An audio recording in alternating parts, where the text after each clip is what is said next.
This is what a Marshawn Lynch touchdown sounds like from 2 miles away.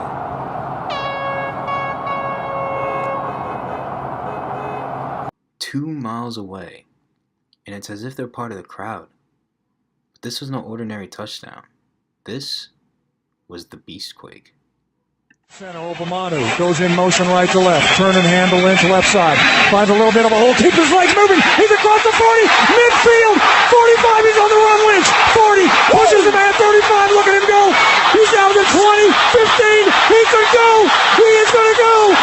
Touchdown Seahawks. Oh my word. A 67-yard run. Marshawn Lynch. Unbelievable.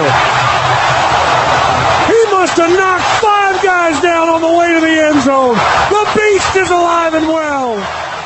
January 8th, 2011, the NFC wildcard game, featuring the defending Super Bowl champion New Orleans Saints and the Seattle Seahawks. With little time left and the Seahawks down, Marshawn Lynch rushes 67 yards for a touchdown. The Seattle crowd cheered so much, it registered on a nearby seismograph. They created an earthquake. Now, the $430 million stadium has funded a program to record the next Beastquake.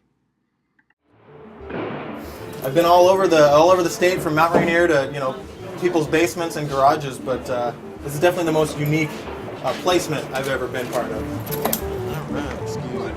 What we've done is set up 3 different seismograph stations inside the stadium, and what we're going to do with those 3 stations is record the energy that fans put into the ground and into the stadium, and the stomping of the feet after an exciting play. Specifically, the most famous of those plays being the Beastquake from 2011. Height, Doug, doing height. I did higher than that. Oh, 4 seconds, wow. Folks at home will be able to log into our website, pnsn.org. We have an entire section on there dedicated to the Seahawks. Where you see a spike, we will actually be able to put a little red dot there and say, this was that play. This was the Marshawn Lynch touchdown, or this was the Richard Sherman tip interception. This whole exercise really that we're doing helps us as engineers, helps us deploy these portable arrays, which can be used during an aftershock sequence or to study a significant batch of earthquakes. And with the correct processing power, we can issue a warning before any shaking gets to your neck of the woods, or the Puget Sound or Seattle area. Hopefully we get some good action this Saturday. This project designated several spots around CenturyLink Field specifically for seismologist studies. The Beastquake registered as a magnitude 2.0 earthquake. Not big, but still an earthquake. So how was it created?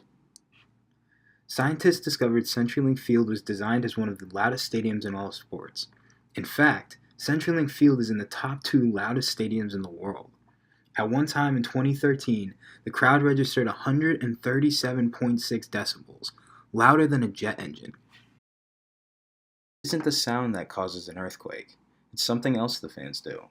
The University of Washington, who currently studies the seismographs at CenturyLink Field, say, quote, "A beastquake happens when the energetic jumping and stomping of so many fans at once shakes the stadium and reverberates through the surrounding soil."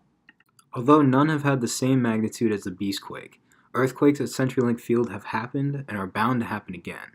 Now, we'll just be able to catch them. As you may know, we are heading into a huge NFL weekend. 4 games over 2 days, marathon viewing for some of us.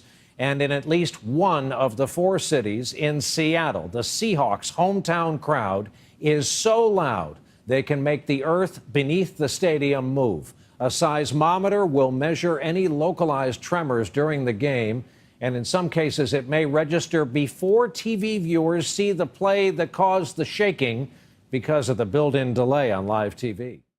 The Pacific Northwest Seismic Network, or PNSN, has had control over this project since the Beastquake in 2011, consistently updating and adding new technologies to discover all earthquakes, natural and man-made.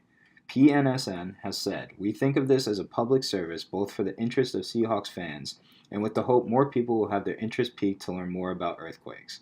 Scientists have been perplexed by this man-made earthquake phenomenon since 2011. Now, we're just waiting for the next Beastquake.